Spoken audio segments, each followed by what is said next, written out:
All right. Hello, everybody. This is Barry, co-founder and CEO at Ivy.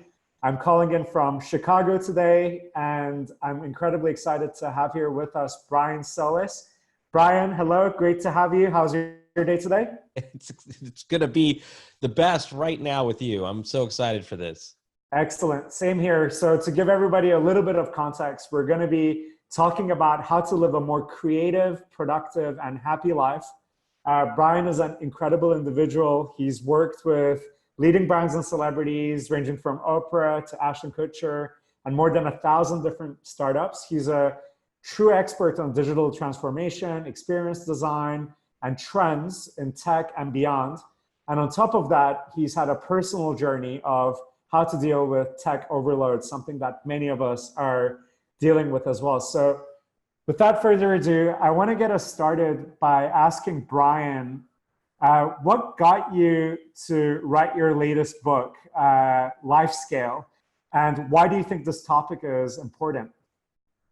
Well, how much time do we have, Barry? It's a good story, but I'll be brief. Life Scale is a book about personal transformation in an era of incredible distraction. And it's my 8th book. It's not a book that I honestly sought out to write. It wasn't on my roadmap. In fact, I was trying to write another book when my world came crashing down. So as someone I'm a digital analyst and also a digital anthropologist. So I study specifically how disruptive technology is impacting markets and businesses and industries. And then also as an anthropologist, I kind of play that out to study how you and I are changing in any kind of context as consumers or students or teachers or employees, what have you. And I just sort of found myself succumb to all of the things that I had been studying, whether it's, one of these things or social media or games or our favorite apps and services. We were all changing. We're all changing. We're speeding up. We're multitasking. We're following all of these people and sort of seeing how they're living life, and we're sharing our life. And, it all becomes normal, but it also carries really deep effects intellectually, psychologically, emotionally, and also biologically. I just didn't know any of that until one day my world came crashing down and I had to fix myself. And I still, even when my world crashed, I didn't know, like, oh, it's all of these things. I had to go and figure it all out and spend all of my research time and then also use all of my leverage in Silicon Valley to kind of get to the heart of the matter as quickly as I could. And once I realized what the problems were, which we could talk about in a bit, Life Scale, the new book, became the journey to not just trying to fix my world or get back to where I was. It was realizing, like, wow, what an incredible time we live in where, yes, we are distracted by all of these things, but they can also be used for good and with purpose and intention to live a more incredible life if we just put our mind to it. And if we put technology behind that, the whole world becomes our oyster. And so that's what the Life Scale book became about, was the journey to this new direction. And ultimately, I didn't know it would be a book until I realized, wow, I can't be the only person who's feeling or struggling with all of these things. And then that journey got documented into the book, and that book became my first out of all of the books, my first personal book. So in many ways, Barry, honestly, it's like starting all over again. I mean, my audience that has read my stuff before was like, whoa, where's Brian going? But I can totally relate to this. And then also trying to reach people that have no idea who I am or any idea of the work that I've done over the last couple of decades. Excellent. So I think many of us, I personally can deeply relate with the tech and information overload and how much better I feel when I feel focused and I'm not getting distracted. I'm really getting things done, and how much closer to burnout I feel when I'm getting overwhelmed with like being bombarded by information and notifications and requests and so forth. So I think all of us can benefit from learning about what you learned on this journey and the strategies and tactics you've come up with to live this like more creative, more productive and happy life. Before we go into those, I do want to ask you also, So while this is something we all have in common, just zooming out, bigger picture, and this is like your area of expertise, is, what is the major trend why maybe everybody should care about being more creative in the kind of like upcoming era where a lot more things are going to be automated by AI, a lot more decisions and work is going to be done by non-humans. Why is this relevant from a trends perspective, of tech trends and where we're going? For those who might think, oh, I'm not that into like creativity anyway, or like, other people do the creating. What's changing that is going to shift the paradigm? Yeah, let me preface the answer by saying I'm a hopeless optimist. So that way, no matter how real things are about to get, that we all realize that we play a role in the direction of all of this stuff. So with that said, there are 30 at least disruptive technologies that are on the horizon and that are slowly, but then quickly permeating our world. Automation is probably one of the biggest that I'm paying attention to because, look, automation is nothing new, but in an era of artificial intelligence, leading right now with deep learning, machine learning, essentially what we're teaching robots and systems to do is to replicate the work that human beings can do, right? And eventually, when we get to full-blown AI, we might not be able to tell the difference between a human being and a machine. But for the time being, AI is essentially learning how to do our repetitive tasks and how to think about those and how to find patterns. So they're becoming much more intelligent to the area where we might be doing certain things that we feel like only human beings can do, but actually those things can now start to be replicated and are. So for example, one of the ones that I was more surprised to find out about was I have a friend who's a radiologist who's now had to start looking into new fields because radiology is one of the first to be impacted by AI and machines. So I share that because we live in a world where our education system teaches us linearly, and we learn these subjects and we sort of progress through that, whether you go to MBA or PhD in a certain field of study. We live in a world where our jobs might train us to do specific tasks, but nowhere along the way are folks looking out for us to say, hey, by the way, the robots aren't just coming, the robots are here. So they're starting to take white collar jobs as well. What are you going to do about it? So for example, I often ask, hey, how many people out there think that AI is going to take people's jobs? And, everybody say, oh yeah, of course, we see it. How many people think that AI is going to take your job? And then suddenly it's a quiet space because we haven't internalized or personalized, like, yeah, what if, what do I do about it? So creativity, one of the reasons I focus on creativity in the book is because it's an incredible accelerator to reframing how you think about things and how you go about whether it's your life or whether it's work. When we live in an era where essentially everybody's scrolling and searching and posting pictures with the same filters, or we become an incredibly homogenized sort of society, but creativity sort of causes that spark that forces you to stand out. And creativity is one of the biggest pillars of innovation. So this is not just a time of great disruption in the tech world, but also a great opportunity for us to think about personal innovation. How do we think differently? How do we work differently? How can we add value in a world that's about to become automated, where we become the creative brain, the creative spark that allows work to operate differently, to think about new tasks, to think about new approaches, to think about how businesses overall can compete differently in these incredibly disruptive times. So aside from that, there's a lot of things like 5G and quantum. Of course, AR and VR are starting to gain a little bit of traction, but eventually we'll have greater traction. So many different technologies that are going to bombard us, which will be seemingly overnight. But I think that transformation starts right here and kind of assessing where we are and where we want to be and the role we want to play in all of this.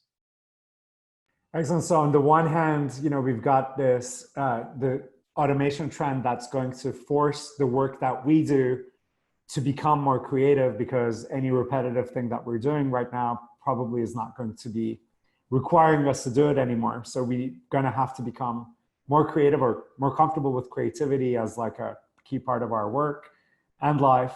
On the other hand, when it comes to tech overload and information overload, it looks like it might get worse before it gets better with AR, VR, and faster processing systems. Like if anything, we may get like the amount of information we're getting and dealing with might increase, which is hard to imagine given how much it is already.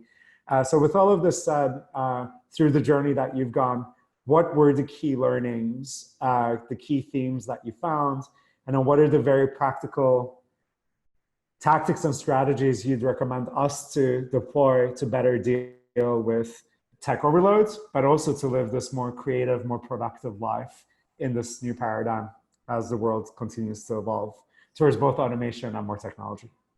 It's such a big question. All right, let me break it down. Let's start with the patterns and the things that I learned, and then I'll let you steer me from there where you want to go, because it's a really big can of worms that I cracked open.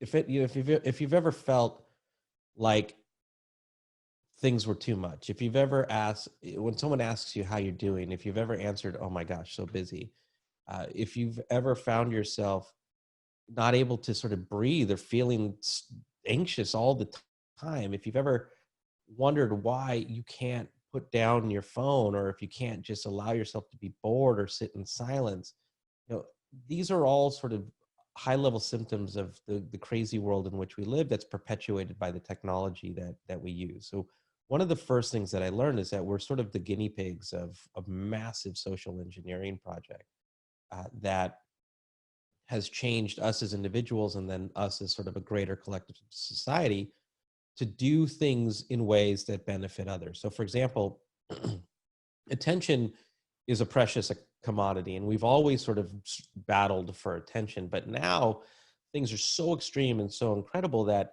you have Facebook, you have Netflix, you have Snapchat, you have Instagram, you have all of these different things that are all trying to trade off the same commodity. They make their revenue, they create their shareholder value based on how much of your time that they have.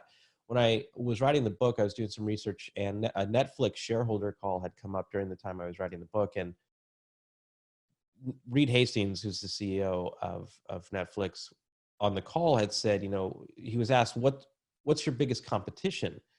And he answered, sleep, and then followed it up by, and we're winning. And he's exactly right. We're not sleeping. We're not giving ourselves the time to sort of heal ourselves, because what has happened over the last couple of decades, and specifically the last decade, has been as a result of those apps, it's not just how we use them, it's also how they're designed, right? So it's called persuasive design. A lot of them emulate the same type of addictive qualities that go into gambling, because they want us to share more, they want us to consume more, they want us to be liked, they want us to like.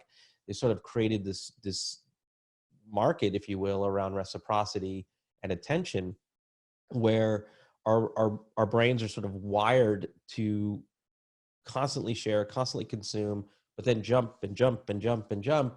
And then as your brain is being wired to sort of operate at that level, your body is also changing too. So you've probably heard many times that, serotonin, oxytocin, 6 different chemicals that happen when you get a like, or if you like and give to someone else.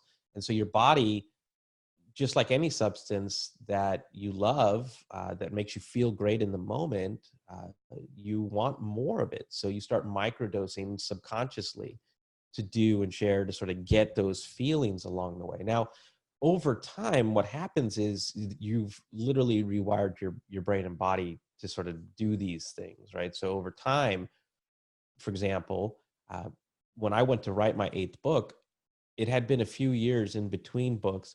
But in that time, I hadn't realized that I had lost my ability to dive deep, to get into flow, to be super creative and thoughtful and analytical, to be able to stitch together abstract thoughts. One of the things that I thought had been one of my superpowers, because I was sort of bringing in that distracted mindset that, oh, what's this? Or ding over here, or I got to check the streams because I need my microdose or my hit over here. And so I had wired myself out of that ability to do that deep work. I just didn't know it. I blamed writer's block. I blamed all kinds of things. But when I failed to get past the proposal stage, that's when I had to do some deep reflection, because I had no choice. I had to get that book out. It's a books, I speak, I write research. I mean, that all that stuff is critical to my livelihood. So what ended up happening, long story short, is that the research that I did around and having access to a lot of Silicon Valley engineers and entrepreneurs and asking very directed questions, I started to get answers, real honest answers from the people who had sort of cashed out or moved on, because they felt like they could reveal a little bit more about what had happened behind the scenes and what's still happening. Because I needed to understand what was specifically being wired, right? So for example, the more we're multitasking, the more we're jumping around to things, we feel like we're accomplishing more, but we're actually not. We're not giving those moments or those projects or those people around us the best of our ability. But behind the scenes, for example, your prefrontal cortex is starting to thin out as a result, because that's just the way you're learning how to evolve. And so when you get tasked with doing something great or deep or meaningful or creative, well, you're just not able to get there because you've wired yourself out of it. So understanding specifically what was happening behind the scenes, then I could start to work on how to rewire what I needed to do in order to fix and improve, using the same types of hacks, the same types of persuasive designs, but in a much more positive and productive way. Creativity, whether it's big C creativity like you're painting or you're writing music or you're singing, whatever it is, or little c creativity like trying something new, singing out of tune, not caring that you can't sing, but just giving yourself that sensation.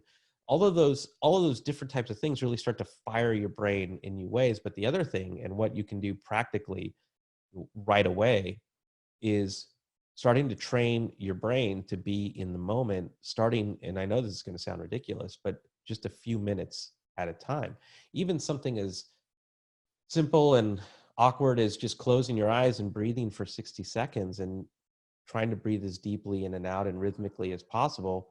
It's going to feel uncomfortable, but even those types of things just start to get you on the path. I'll give you an example. I used, even to just be able to do the research, I used things like the Pomodoro technique, which is a popular productivity tool where you focus for 25 minutes and then you take 5-minute breaks. The first few times I tried to do that, I mean, I found myself just unconsciously reaching for my phone, not because there was a notification, but just because it's muscle memory. It's part of my behavior. So you're literally breaking yourself out of these cycles, these habits, these routines in order to mindfully put it in a place to go. Now we can get deeper in terms of what some of the practical things beyond that do, but I'll just take a quick break because that was a lot to kind of throw at you. That was excellent. So the way you framed it as an addiction, like taking a hit, like these products are designed literally to addict us chemically, and it rewires our body and brain to constantly seek out that kind of positive feeling, or like small elements of that. But there's a huge price that we're paying by doing that. Like all those small hits that we're taking of positivity is actually causing a massive like thinning out of the prefrontal cortex you mentioned, the inability to do deep work, but also this just constant anxiety that you mentioned. I mean, that's something that I could really, I would bet that many of us can like viscerally relate to when it just gets too much. So what I loved is how you also framed it as like you came up with your own design to kind of counteract that, right? So things that we can do to really counteract it and be a lot more creative, happy, and so forth. So definitely want to now dive into those. So you started with the Pomodoro technique, but in general, if you had to give us like an overview of like the different types of techniques that you've come up with, some might be very tactical, others might take months to implement. Would be great to get an overview of all the different strategies you've designed to help yourself and hopefully us overcome these challenges as well. Well, I'll tell you what I documented, because the reason why I called it life scale was it was about realizing we live in a time where if machines can automate the things that we do, then what is it that we can do that's unique to ourselves, that beyond living our best life that looks fantastic on Instagram, what is our best life? And how can we scale that in ways that truly make us happy? So before I get to the things that I documented and the things that you can do, the context of that was understanding that when you live a life that's constantly fed in the moment, you live in the moment. And so when you live from moment to moment, you you don't necessarily realize that you're losing sight of that bigger picture, but we still think we have that bigger picture, and we still think that we're making progress towards that bigger picture. Um, what One of the harsh realities that hit me was that even my real world relationships and friendships were victims of all of that scattering that was happening in my life. So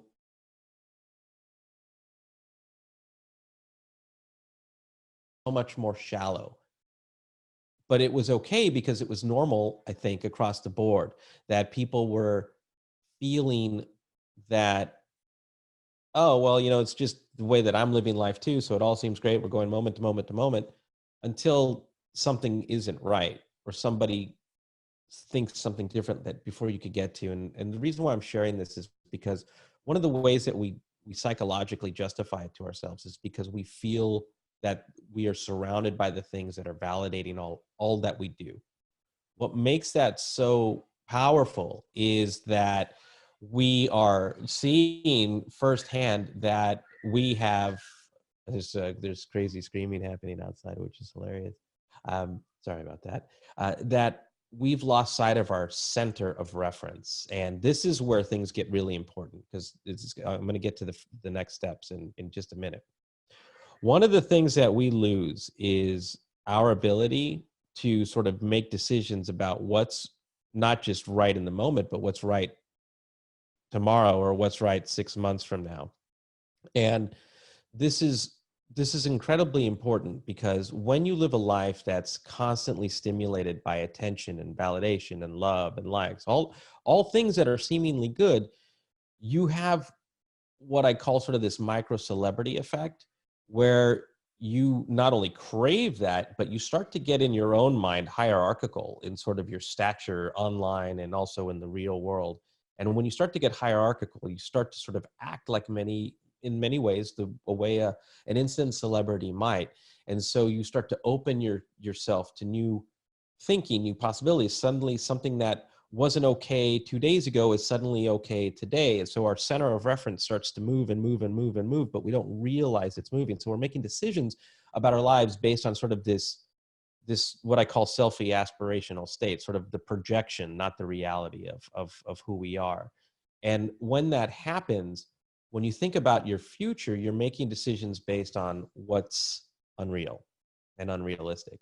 So one of the things that I had to do when I was putting together the journey was actually to, I think by chapter 3, we're done talking about technology, was this, the big aha moment was not only just how to rewire yourself in order to start thinking much more philosophically and critically about how you're going to fix your life, right? Those were what I called attention hacks, just to get to the bigger, deeper journey that we were going to go on. Was, man, my values were screwed up. My belief system was screwed up.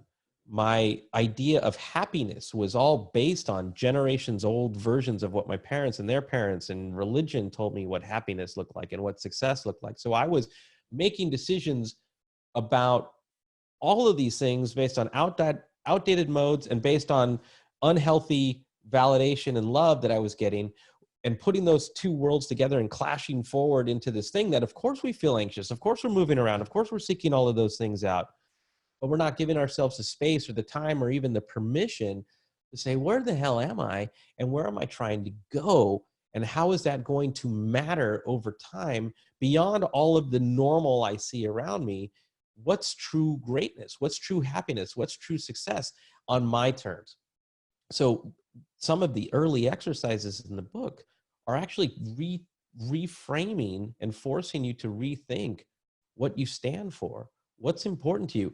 And it's hard because you go through the exercises and realize, oh man, I got to go do that again. I'm answering it the way everybody's going to answer it, because you hadn't really recognized the problem yet. And as you start to get deeper into values and beliefs and purpose through all of these exercises, you start to literally just rebuild your life. And you start to recognize that in a constant era of digital distraction where your parents, your teachers, your mentors, even your medical professionals and your therapists and your psychologists don't recognize all of the real problems, right? Beyond meditating, beyond going to Burning Man, beyond using the Calm app, there are real things that are deep down that we have to fix. Those steps were very human, and realizing that I'm not asking you to put your technology away. I'm not asking you to go to digital detox. I'm saying we got to live a life with tech. It's just our world. So now recenter yourself, rebuild your foundation so that you're making decisions based on how you use technology much more intentionally and mindfully, with this whole aura of creativity around everything you do. So I'll take a break there, and then you'll fire away on more specific questions that you have. Yeah, it's actually incredibly profound the way that you've approached this, because a lot of, how to avoid burnout type conversations sometimes focus on like, okay, put the phone away, and all this stuff that we've been kind of hearing quite a lot, and it's still difficult to do. What you're saying here is that finding the center is really critical, because we have the values we were brought up with that are very much getting clouded over on the one hand. On the other hand, we have this like constant disruption and constant seeking of validation, and then we're just like a little bit lost. We don't know exactly what's driving us anymore. I'm sure there are some of us who's reflecting very deeply, and they have a very like life plan, and they've got their values covered. But I think most of us are trying to figure out, especially at our stage of life, where hopefully many of us are yet to reach our peak, right? So as we're in that journey, especially at Ivy, and we're looking to make a bigger impact, it's really clear to get that center. So before maybe we go into those, like the tactics, it would be good if you could share with us, like, what are the kinds of questions? You mentioned there's some exercises, obviously, if we were doing this all in person, we could do the exercises together. But just generally, what are some key questions that you think the participants on this call should reflect on as like to get it going before diving into all the other exercises in your book? Any practical ones that you think have been really powerful in helping find that center that you'd want to share? And then from there, we can go into, specific like life design choices, like how to design your day to really then live more according to that center that you're really focused on finding. The design your day thing. Let's make sure we get to that, because I think it's a really big part of how you establish new routines and behaviors that become not just productive, but become the kinds of patterns that allow you to distance yourself away from where the problems were before. One of the questions that I asked myself, and that you can ask yourself before we get into the official sort of things that you do in the journey, was what was a time in my life where I remember being the happiest, or just being happy, and what was the time in my life where I remember being just miserable, sad, or depressed, and really started to sort of analyze, what those key factors were, and then starting to reflect upon how much of those things are more common in my life or uncommon in my life today. And then things like, going through these basic exercises of what's important to me, what's not important to me, and revisiting all of those things after the exercises are really interesting. I'm one of the things that I got to be honest with you is I take this thing everywhere I go, and read from it as often as I can, because once you go through the journey, it's not complete. It's constant work, because we're constantly distracted.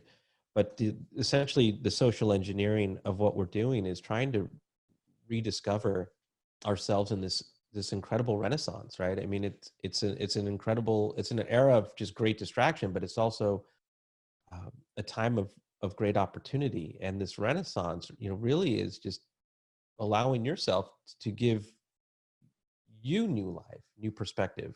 But you're literally shifting your perspective. So, for example, when I go through those exercises of identifying when I was happiest and not happiest, is that essentially what you're setting the stage is going through then trying to find the common themes through the much more aspirational life that you want to live, and then beyond sort of putting those things together. By the way, one of the tricks is that when I ask you to sort of write down all your values and then distill them down to your top 3. And one of the little tricks in the book is that I make a bet with you that you're going to have the same 3 as everyone else, and then sort of force you to go back through the exercise again to really find what's meaningful to you. And then that's where we have to get into going through the same exercises, like, well, okay, what's my purpose? What's my mission in life?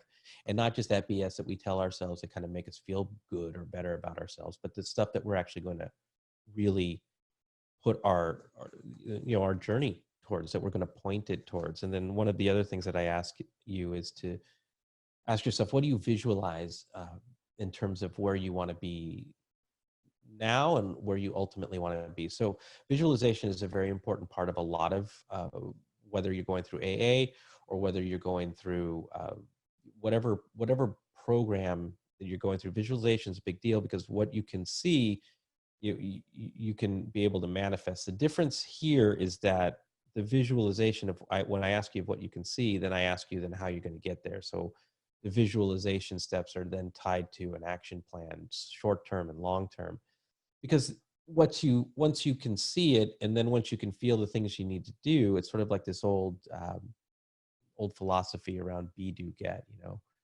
What do you really want to be?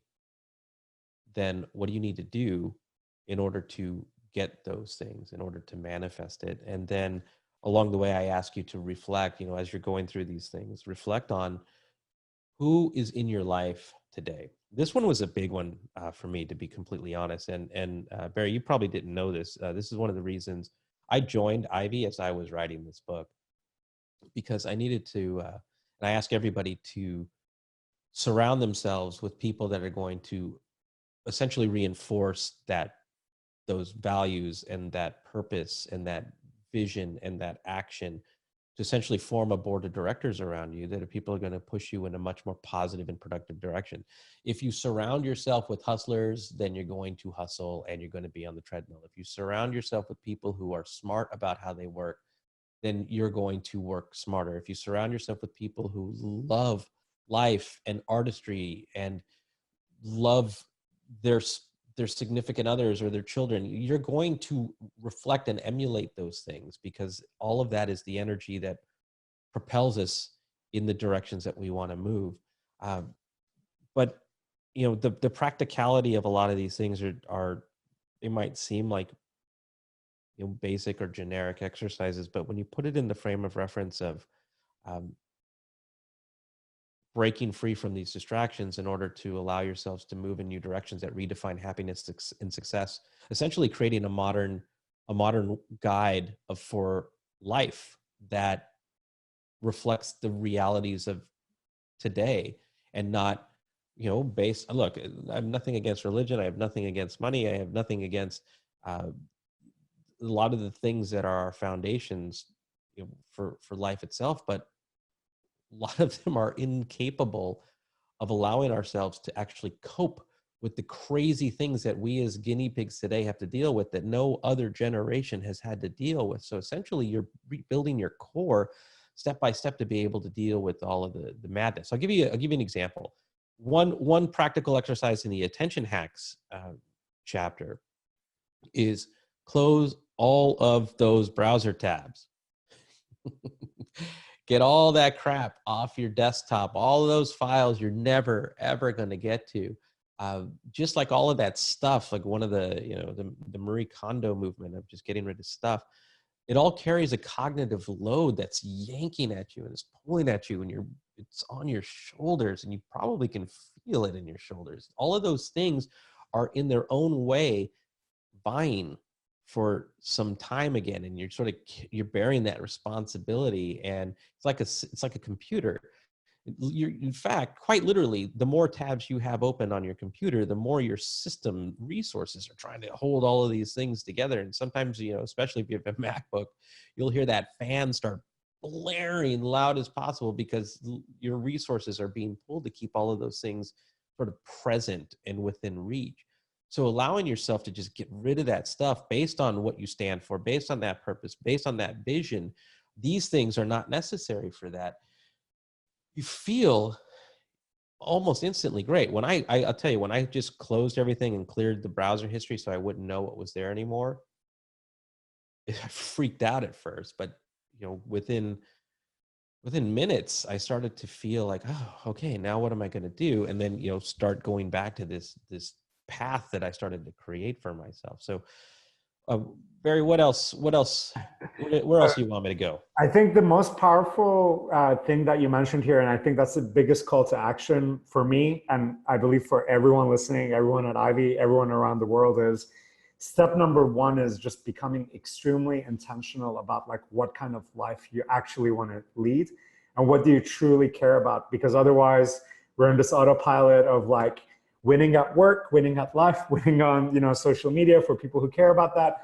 But essentially it's not like a cohesive vision. Like, so having like going through these exercises, whether the ones you have in your book or any other kind of guide there might be out there, but like at least being intentional, having that focus on saying, yeah, I'm going to have a North Star in my life. I'm going to know what are the things I want and don't want in my life. And then I'm going to do everything else and all the tactics needed to achieve that step by step. But first and foremost, to think that without a North Star that we're going to get to some destination is madness. We'd never do that with a project. We'd never try to build a house or a website without knowing what it is that we want in the end. So how come it's like that in our lives? And like you said, I mean, it's so powerful. We are guinea pigs of this, like a lot of experiments going on right now with technology. So our ability to cope, maybe rightfully so, is diminished, like compared to prior generations, whether that was religion or other value systems out there that people followed. Even no matter how valid they may be today, it's just like there's a lot more distraction getting in the way of them as well. So I think that's my key takeaway from our conversation so far. I definitely do want to now switch gears because I think that was a great foundation. And beyond that call to action, I guess your book is going to be a great guide for those who want to follow these exercises to get there on the purpose. Let's switch gears to the designing your day, right? So like things like closing out your browsers and stuff, also valuable to hear about. But just generally, from waking up to going to sleep, what do you believe, like as someone who's constantly interacting with technology as well, what's the best way to design a day that you think will have universal appeal to whoever is listening, no matter what their habits and work is that you found? And then from there, I'm also up for like hearing some very tactical little things that can also make a huge difference as well. So that when people leave this conversation, they feel like, all right, I know that I gotta get clear on my purpose and do whatever exercises needed to get there. But also, I'm gonna just have a healthier routine to better navigate my life day to day starting tomorrow. So let's go into that day design, life design part of our conversation. One of the things that I should start with is recognizing that we're all different. So, for example, I know a lot of engineers who are night owls, and that is their time to shine and engage their deep work. I'm more of a morning person, so I gotta focus on my deep work, first thing in the day before I lose it. A couple of things that are really important to understand is that sleep is profoundly more important than you may recognize. I think we all talk about it superficially, like, yes, I know sleep is great, but talk to anybody who hustles or anybody who's an entrepreneur, anybody who's busy. I can operate on 4 hours of sleep. I can operate on 5 hours of sleep. Yes, you can for the time being. But keep in mind that a lot of what we're about to talk about when you're structuring your day, essentially what you're doing is you're creating a regimen, but you're also allowing for your body to expel its energy in a way that's going to be most useful, productive. And this was a big thing that I learned, healthier for you, because operating with lack of sleep, multitasking and flurrying around your days, you're actually causing harm to the way that you're throwing chemicals around in your body, uh, the taxation that you're using by overspending fuel on all kinds of things like your mental health, your emotional state, and also just, like your organs and your tissues, your brain. It's like there's real damage that's happening behind the scenes. So this isn't just about, hey, do this in the morning and do this in the afternoon. This is actually about creating a healthy lifestyle that allows you to be your best self. So when you go to sleep, regardless of how you structure your day, when you go to sleep, you're part of the value of sleep is you're replenishing your body with, especially your mind, you're filling it up again with all of the things that are going to allow you to attack your day. So whatever your purpose, your North Star is, your vision, your action, you're going to divide your day into things that you need to do. What do I need to do right now? What do I need to do tomorrow? And where do I need to be over the long term? And divide your day based on those things. So I tend to look at what are my big projects? I need to allow time and space for deep thinking. So is that my office? Is that a cafe? Is that a park with a laptop? It's not just about as much as you structure your day, but also where you structure your day to unfold. So I'll tell you straight, if you put yourself in a cafe and if you listen to your favorite song, you're probably not going to give yourself the true space that you need in order to deeply work. So when you structure your day, you have to think about what do you have to accomplish for that day and then reverse engineer it. So Barry, you and I were talking about before this call how recently you looked at email in the afternoon. That's actually one of the things that you're supposed to do is do the less brain intensive stuff later in the day, but structure time for it. Don't allow yourselves to keep switching back and forth to emails just to kind of ratchet it down throughout the day. Just like, structure time for social media. Don't allow yourself to be pulled to it all the time just because you need a mental break. When you need a mental break, like, so for example, if you structure your day around Pomodoro 25-5, the fives are go get juice, go get water, go do some sit-ups, go do some push-ups, do some curls, sit and meditate, like those, you're trying to keep a healthy balance of the day. So let me tell you how I structure my day. The night before, I will spend some time thinking about all the things that I accomplished that I needed to, and then all of the things that I need to do the next day. I keep a master to-do list. I have project sheets like anybody, like whatever your thing is. But I go a little old school. The next morning I will write down uh, the big critical things I absolutely have to get done the next day, and then I schedule them into my calendar with the front loading of my morning. And then I will set meetings and time for email sort of later in the day. And then as I wind down, I start to do all of the administrative tasks that I needed to do as well. Now, is it that linear? No, but what I hold sacred are that the time to knock these things out, and not just knock them out, but attack them to the best of my ability. Some of the side things that I do along that way, I still use the Pomodoro technique, especially in my deep work. I choose my music wisely. Look, I love music, but I can tell you that science shows that if you listen to music with certain beats and also with certain lyrics, they are also cognitive loads. They're pulling at you even if you don't realize it.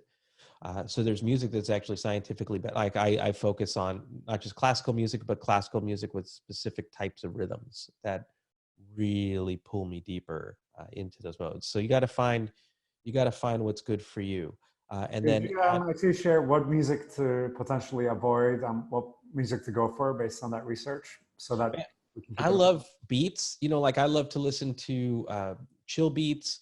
I love to listen to house beats. And a lot of those things are good for the later part in your day, but not actually for that deep work. So they'll say things like, things like spa music, Tibetan music. You have classical piano is gentle classical piano is actually really good for you. Uh, light opera is also really good for you. In the book, I talk about all of the different types of music you can listen to, but it's something you could also Google. But the whole point is to just let it stimulate you and to create sort of an atmosphere for you, not to be something like where you're like, yeah, yeah, yeah, yeah, because then that you're also not in the full moment if you're doing that. Got it. Thank you so much, Brian. Sorry for that interruption. So you mentioned essentially the key. I mean, the whole like the day before you wrap up your day. Actually, like maybe also when, like most of us, at the end of a day, it's very rare we feel like I got everything done today, and like now I can. Usually there's a lot that carries over to tomorrow. So the way you deal with that is you have a physical notepad. You write down the key things, like the sacred things that absolutely deserves and needs your attention the next day, and then you actually digitally then put in calendar time slots to focus on them. What happens? So sometimes I try to do some similar things. Sometimes though, what happens is that I'm in such a flow on that the very first thing I put on the list that like I then I say, okay, you know what, like I'm making such great progress on this, 2 more hours on this, and then it just like messes up the rest of the day. Do you stick to that schedule hardcore as much as you can? Because obviously, then the first thing gets total priority and can derail the rest of the day. And then just generally like meetings, phone calls, and so on. Are you also like super strict about like maybe not having them before a certain time of the day, just so that, because obviously that talk about grabbing your attention, like when you're in an actual meeting, like at least you're present for it, but it definitely disrupts that, like, the deep work. So just curious what you think of that. The thing about I love that example. The thing about deep work is once you're in flow, flow is a deep state that is actually something very much studied, whether it's a professional athlete or whether it's an incredible musician or an artist. That flow state, man, that is hard to achieve, but ultimately the goal of where we're trying to go. And what I try to structure time for is allowing for that flow. And if it's something that can unlock, then I keep my day bendable so that I can continue to pursue that, because it's just like trying to shut off a fire extinguisher. But like in anything, you do have to put the parameters around it, and then allow yourself to move on to the next thing, because then it's very easy to sort of start to neglect the rest of the balance that you see for yourself or that you need, right? But also, when you structure your day, the stuff that's later in the afternoon, there's stuff that you really need to do, and there's stuff that you don't really need to do. For example, I don't have to have meetings if they're not critical to anything that's actually important to what I need to do. I don't have to respond to every email or because it's on my calendar, and because I feel like that constant tug of having to respond to somebody because in their world they haven't come to terms with what's important to them. So a response is something they feel like they need. Hey, why haven't you responded to me yet? I structure my day based on what's going to be best for me, both health and wellness wise, but also against those goals and against that vision, and not letting those distractions disregard my day, and then also creating the agility and flexibility within my schedule to allow for that flow. But also, you still have to keep it compartmentalized, right? So you don't want to just completely trash all your days all the time because you're getting in the flow. Just take it, hold it in, and save it for your next moment, because you'll keep it in there. Don't just keep thinking about it, and because it'll pull you away from everything else. At least that's what worked for me, because when I really got into the flow as I was writing this book, I didn't want to stop. I could have just kept going and going and going and going, but then my research would have crapped out. All my relationships would have crapped out. A lot of things just would have started to take a back seat. And if you think about life as sort of spinning plates, you know, you can only do so many. You have to pay attention to them in their own way, otherwise they're going to start to fall and break. And that compartmentalization becomes a skill that's super important. Now, I will answer one other way, which was, if you do have such a deep project that it's important precedes everything else, then allow yourself to make time for it. So, for example, I would structure my weeks, not just my days, but my weeks ahead, for getting all of the other things out of the way. So then I could go away. I would literally go away. In this case, I would go to Lake Tahoe, in a place that was away from all the tourists, away from all the stuff, away from all of the distractions, so that I could just be in my deep focus every day for as long as I could, until I needed that mental refill. And I would do it for a week, or sometimes 2 weeks on end, and then maybe save a couple hours in those days just to kind of catch up on everything else and tidy up. But if you have a deep project like that, you should absolutely structure those days and weeks accordingly. I love that.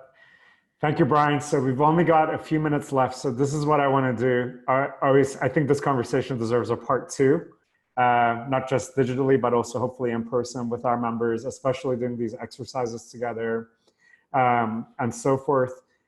In the last few minutes that we have left, I would love, given your expertise in these areas, one, if there's any other like tactic or strategy you didn't mention, but you think could be very powerful, just mentioning it. Obviously, we can learn more in your book, but want to make sure if there was anything left to hear that.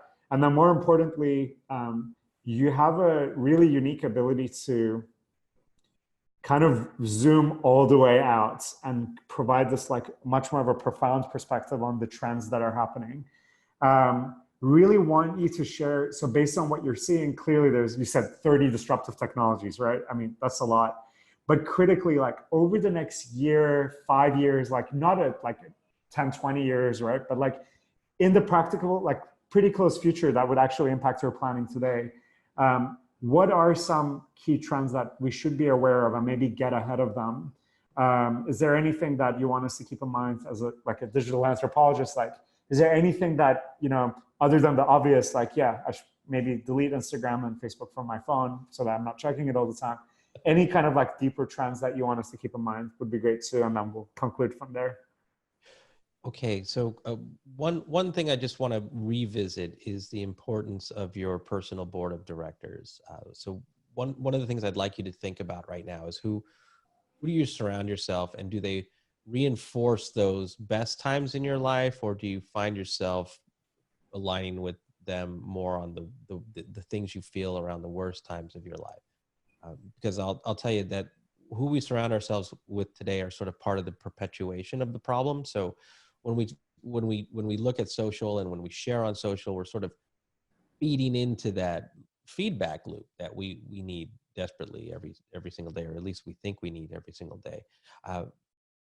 The reason I say that is because the sooner you can surround yourself with people who are much more aspirational, even if that's just people you don't know and the people you follow, and just hyper focus on that, you start to actually see the way you're living your days and the way that you should start living your days. You see this gap between the two, and then I talk about it as this idea from shifting from FOMO, as the fear of missing out, to finally over missing out, which becomes really profound in motivating yourself to do things that are actually going to be very difficult. You're actually changing your life. Of all the trends that I track that we have to really be mindful of, both personally and professionally, one of them is exactly what we've been talking about, right? This idea of social engineering. Now, even though AI and machine learning are automating our tasks and our work, and it might threaten our jobs, they're also being used to essentially perpetuate the problems that we're experiencing today. So there's a famous quote that I use in the book from a startup founder in Los Angeles, who talks about how they're using AI and machine learning to essentially find new ways to stoke you into keep using their apps, and giving it more attention. So they talk about juicing people. So that's one trend that we're essentially, by life scaling, you're building up this defense mechanism to say, this is not important to me. This is important to me. Even if you're using those apps and services and not deleting Instagram or Facebook, you're using them much more mindfully and purposefully as part of your action plan to achieve that vision that you're setting out to bring to life, to manifest. That social engineering is really important to understand, because number one, it's sucking you in. Number two, it's creating these cognitive biases that don't allow you to actually see the problem. So it's in fact, in my research, I actually found a lot of similar qualities and traits to fake news. Like, why do we believe bots? Why do we believe misinformation? Why do we believe anti-vaxxers? You know, and it's because it's all part of the same problem. So actually going through the life scale process is also creating that defense mechanism. That's only going to become more profound also with AI and machine learning, and then deep fake stuff. So to be able to make the ability to make a video or audio of something that's going to be incredibly difficult to discern. Is that the real person, or is that a machine saying those words? So a lot of this stuff is sort of scary, because it's essentially the manifestation of psychological warfare in your stream every single day. Those are big deals that we have to get smart about on our own, because no one's actually looking out for you, which sucks. But at the end of the day, the more you can look out for yourself, the more that you could become the role models and the teachers of tomorrow to help everybody else, you know, wake up to realize what else is going on. Look, at the same time, though, a lot of these technologies can be used for the best and the good of all of the intentions once you understand how they're being used against those intentions today. Barry, I can keep going on all these different technologies and trends. A lot of them are profound. 5G being on the horizon, with, you know, new types of capabilities and ways that we'll be able to communicate much more richer than we do today, unlocking all kinds of new apps and services that aren't just going to change businesses, but change how we live our lives virtually and in reality. But I think the biggest things are the ideas of this social engineering. Instead of having tech used against us, that we can use tech for us. I love that. So just to summarize my key takeaways, clearly, like, get clear on your purpose, do whatever it takes to figure out your values and your alignment, like what is the life that you want. Then schedule and focus your time accordingly, including the digital detox part of that, but also intentionally setting aside time for that deep work. And then surround yourself with the right people, which I really appreciate what you said about Ivy. I mean, that's the whole reason why this community exists, is to learn and grow together with other individuals who want to live a better life, make a bigger impact. And then finally, while you're doing all this, use technology as your ally rather than your enemy. So figuring out how they're designed, eliminating the negative impacts and integrating the positive impacts in your life. This was incredibly powerful. Personally, for me at Ivy, I think that we need to really integrate that finding your purpose or aligning with your purpose as like a core part of the curriculum. It has to be like a constant programming to do this also, not just alone sitting somewhere, but like doing it with a group of people to some of these exercises. That's something I definitely want to do. The other thing, as part of Ivy that we're actively doing now, is Ivy Leadership Circles, which we call it, it's your personal board of directors. It's 8 to 10 members who join a circle and meet every single month to share their highs and lows and do deep dives on the things that are most important to them. No agenda, total confidentiality, to help navigate life. So we're launching these across all of our cities now. So for all the members who are dialed in, if that's something you're interested in, definitely, you know, sign up to the next training on that. And Brian, I'll be in San Francisco soon too for hosting some of these. Would love to have you there, and excited to do a part 2 of this conversation online, and then also host you across our cities in person as well. Thank you so much. And thank you to everybody who dialed in.